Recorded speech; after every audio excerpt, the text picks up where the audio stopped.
Picture this. It's 9 p.m. on a Friday in Knoxville, Tennessee.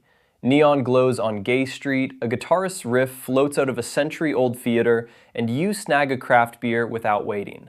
The band is tight, the crowd is local. The ticket? Less than a round of drinks in Nashville. But somehow, Knoxville isn't swamped with tourists, even though it's got the music, the food, and the vibe. Why? Chapter 1. The Music City Shadow. Knoxville sits just 180 miles east of Nashville. Nashville's reputation as Music City is so huge it almost blocks out the sun. But Knoxville? According to Visit Knoxville and the New York Times, it's quietly building its own scene.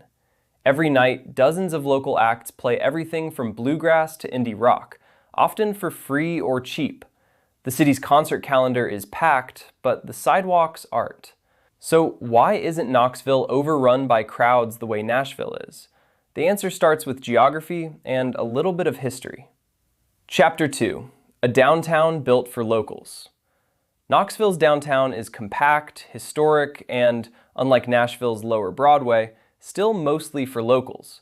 The old Tennessee Theater opened in 1928 and still hosts live acts. Market Square buzzes with outdoor music and food trucks.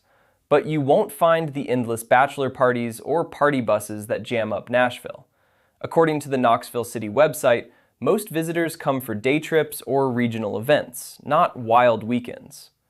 So why does Knoxville stay under the radar? The next clue? Price. Chapter 3. The price of admission. In Nashville, cover charges for top venues can hit $25 or more, and hotel rates spike on weekends. In Knoxville, the average cover is under $15, and you can still find a decent hotel downtown for less than $150 a night, according to recent travel reports. Dinner at a local favorite like Stock and Barrel costs less than a tourist trap burger in Nashville. The city feels accessible, friendly, and somehow undiscovered. But does cheaper mean less quality? That's where Knoxville's musical roots come in. Chapter 4. Roots deeper than you think. Knoxville's music history isn't just a Nashville knockoff. In 1929, the St. James Hotel hosted one of the earliest country music radio broadcasts. Dolly Parton played her first gigs here. The Big Ears Festival, launched in 2009, brings avant-garde and indie legends from around the world. According to the New York Times, Knoxville's venues, like the Pilot Light and Bijou Theater, are known for taking creative risks. So why isn't Knoxville's scene bigger news? The next twist is all about crowds. Chapter 5. Where are the tourists? On a typical Saturday, you'll see locals out for dinner, students from the University of Tennessee, and a few out-of-towners.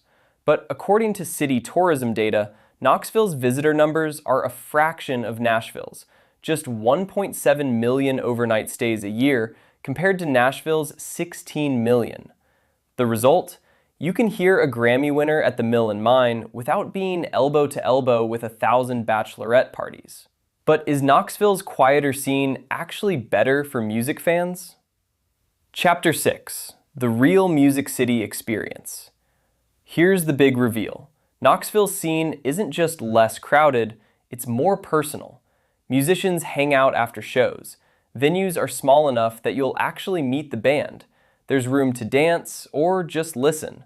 According to multiple travel writers, Knoxville gives you the Music City vibe Nashville had before the crowds took over. It's not nostalgia, it's just easier to connect. But does Knoxville have the food and nightlife to match? Chapter 7. More than just music. Knoxville's food scene is quietly exploding. Chefs source from Appalachian farms. There's a ramen shop next to a biscuit bakery, and Market Square's patios are packed with people, not influencers.